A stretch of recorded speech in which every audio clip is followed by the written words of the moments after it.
Today we're talking about some of my home office and desk essentials. I tend to do one of these videos every year around this time as people are gearing up for their productive New Year's goals. I believe it's the third video in the series. I try not to do any repeats, but still focus on items that I actually use on a day-to-day basis. So without any further ado, let's dive into the first one. So this is the InCharge XL cable. You know, I've talked about the regular small InCharge X keychain version of this so many times for travel use. I use this one constantly in my home office in conjunction with the USB-C, charging speed display cable I talked about in the last one in this series. If you're not familiar with the regular InCharge X or this one, it's essentially a 6-in-1 charging cable that has just about any port that you'd need on it. So you have USB-A and USB-C on one side, and then on the other side you have a Lightning/micro USB.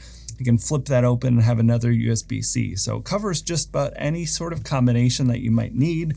If you have one or two of those old legacy micro USB options or soon to be, legacy Lightning options, you're kind of covered to charge whatever you need here. I still have plenty of both of those, unfortunately somewhat, but this thing makes it a lot easier. It's a relatively simple cable. It's not overly expensive. Charges up to 100 watts as well, so it'll cover just about everything. I have the regular keychain version, and this is the 2-meter version, but they have a 1-foot, 2-meter, and 3-meter variant available for the InCharge XL. A really great addition if you want to set up kind of a permanent charging station. I use this to charge up my backpacking gear when I'm preparing for trips, camera gear when I'm recording videos, just regular office stuff as well.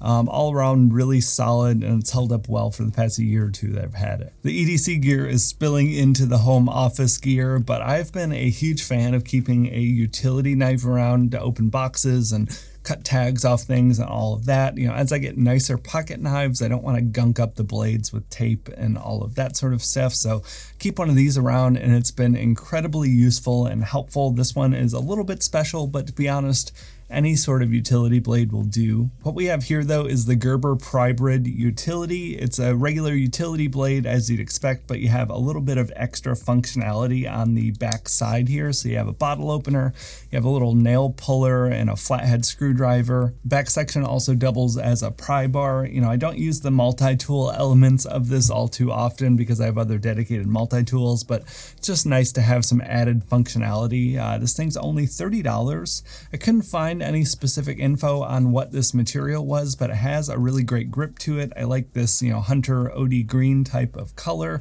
Build quality has been really solid the past year or two of ownership. All in all, $30 for a little bit of a higher quality utility blade. Like I said, though, a ton of other options if you've had your eye on one, but I would definitely recommend that you give a shot keeping a utility blade around the office.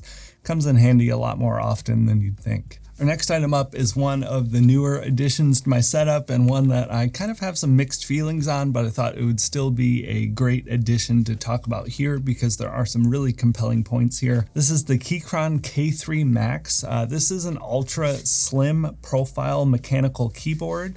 I've been using my Vissel's V84 keyboard for a couple of years, and I've been pretty happy with it, but I've kind of been exploring some other options, mainly looking into some higher end options, but I saw this and it just looked really fascinating from a travel standpoint, so I thought it would be a good fit to share here. It's a 75% compact size, so you don't have the full number pad, but it uses low profile Gatoron switches. You can get red, blue, or brown. I got the blue just because I typically like blue switches because of that nice loud clickiness. Connectivity here is really great. You have the option to run it wired or wireless, but for the wireless, you can use Bluetooth or a 2.4 gigahertz, with the little dongle plug.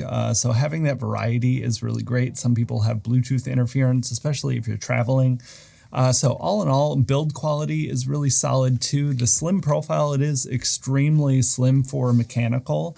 Really impressed with a lot going on here, but using this as a main day-to-day desktop keyboard as someone that is used to, proper full-size blue switches on a mechanical keyboard, I was a little bit disappointed with the tactile feel and the sound of the switches.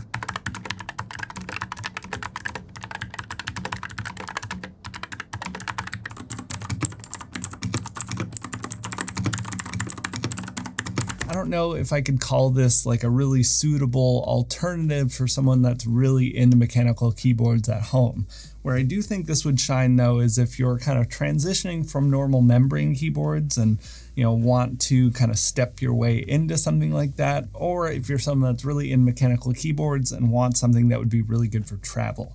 I think that's where this would shine. It took a lot of getting used to. I really wasn't a fan for my initial gut impressions. I've been using it for a month though, and I've definitely adjusted and I'm completely fine with it now. I do miss that really loud clicky sound of my regular blue switches, but typing is great, build quality is great. If you want something that you could really easily pack up in a backpack for travel, this would be an excellent option. I think it's much nicer than using the regular Apple keyboard that's super thin. That one's packable, but you just don't have the really nice travel. This is a good in-between if you want a mechanical keyboard that's small enough to travel easily with, or if you don't really care about having that really big, loud, clicky switch, this would be good for you. $100, really solid build quality, but just not quite the suitable replacement for a full-size regular mechanical keyboard. Next item up on the list is actually my standing desk, the Flexispot E7 Pro. Flexispot was kind enough to sponsor this week's video as well, so a huge thanks to them. In front of me here is actually the E5 model that I've had for the past several years, but I recently upgraded my main desk setup with the E7 Pro. They have a ton of options and variations with different sizes and tabletop materials. I have the 72-inch by 30-inch in the black walnut solid wood tabletop. If you're someone that spends a lot of hours in front of your desk for work or even for gaming, being able to change up your positions throughout the day is really nice and actually really helpful. I spend most of my days at home working on long video editing sessions or gaming. Just being able to stand up every once in a while without breaking concentration is really great. Another huge and often overlooked benefit that I rarely hear anyone talk about is being able to dial in your seating position as well.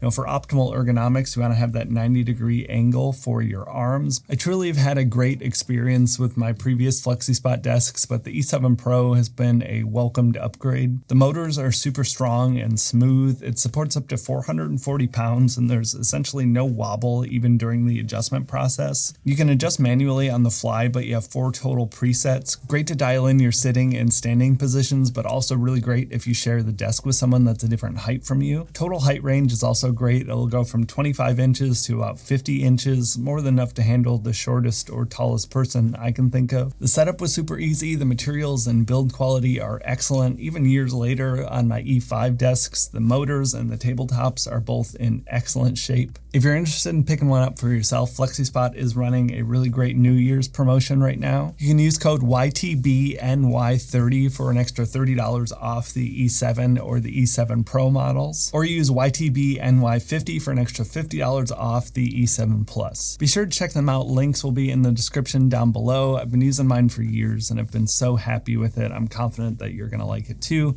Huge thanks again to Flexispot for sponsoring this week's video. Next item up on the list is called the Anchor. It's from Elevation Labs. It's an under-desk headphone mount. I'm someone that really hates clutter on my desk, and I'm also someone that has to use wired headphones at my desk for video editing because I'm doing a lot of sound critical work. Something like this is just such a simple and inexpensive way to remove as much clutter off of my desk as possible. Build quality on this one is really solid. I know there are a ton, and again, similar to the utility knife, I'm sure any of them are going to work fine. I've been using this one for years though, and I've been really happy with it. Just picked up a second one. Not that the specs matter too much here, but it uses a steel core, and then the exterior here is kind of a bendable silicone. They said they did that intentionally so you don't bump your knee on it and hurt your knee. It works really well and it feels nice to the touch. Uses a super strong 3M adhesive. I've never had any issues with this falling off my desk, even with the weight of the headphones on there. Really inexpensive, really simple, but very effective if you're someone that uses wired headphones and just doesn't want them cluttering up the top of your desk. Everyone needs good fast storage for their computers. I know it's a little boring, but still worth mentioning here. I have the Samsung T9. This is the 4 terabyte model, but it is an external SSD drive. You might remember if you've been around the channel for a while, I've used the T5 SSD for a bunch of years. A few months ago, I talked about the T7 Rugged, which I was really happy with, but then decided that I really wanted to get the 4 terabyte version instead of the 2. And then I discovered the T9 with the 4TB, and they were running some holiday promotions, so I picked this one up instead. Very similar to the T7, and we'll get into that, but this one is actually a little bit better than the T7 for non-Mac users. Quick spec rundown here. You have 1, 2, and 4TB models. This has a really similar sort of soft touch silicone type of exterior like the T7 Rugged. It's drop protected to 3 meters. It's also rated up to 2000 megabytes a second, both read and write. It uses 3.2 Gen 2 by 2, which is something that the Mac actually does not take advantage of. I know the USB 4 and Thunderbolt and all of this stuff has gotten so overly convoluted and confusing. You know, I love being able to have one cable and one port for so many things, but there are like 12 different versions of all of this stuff. So yeah, this is USB 3.2 Gen 2 by 2. So with that said, if your Windows PC does have that spec for your USB ports and your I/O, you'll get twice the speed that I do. For me, it's exactly the same as the T7. It's the USB 3.2 Gen 2.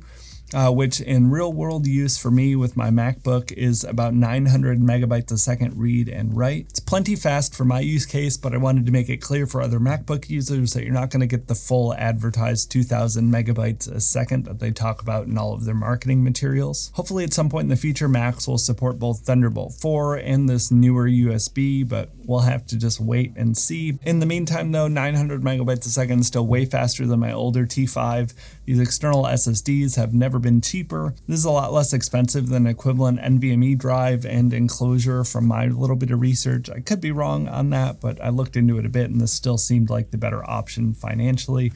And I just don't need that much more speed than that. So if you're an Apple user with a T7, keep that. No need to upgrade unless you want more capacity. But anyone else would be worth looking into. You know, I used to pay so much for those T5s that were way slower than this, you know, even 5 years ago.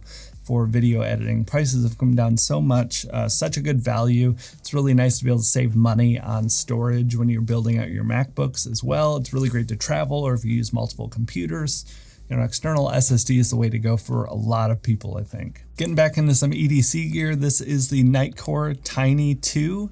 This is just a little tiny 500 lumen keychain flashlight. I've had it for a couple of years and it's excellent.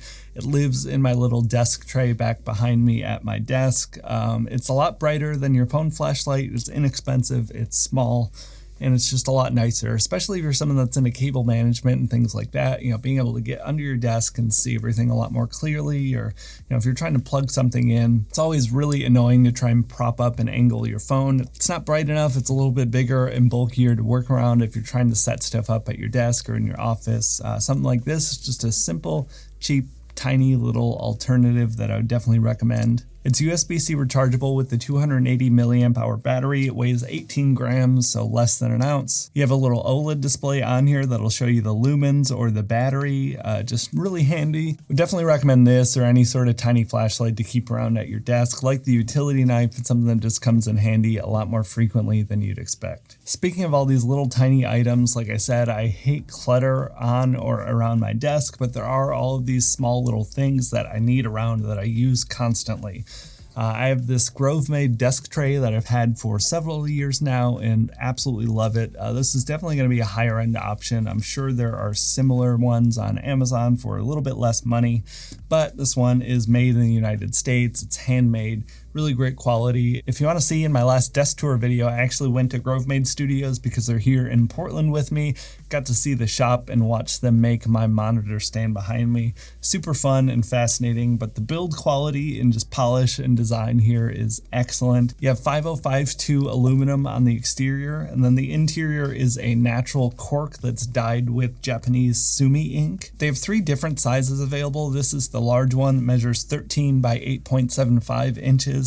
But this is just such a handy little thing to be able to keep things like the little baby flashlight, you know, a pen and a marker, my little keycap puller, some mints, my little cable to plug in my MIDI keyboard when I want to make some music, you know, little dongle adapter things, all those little things that you don't want cluttering up your desktop, and kind of stick them in here and keep them under that nice little tray.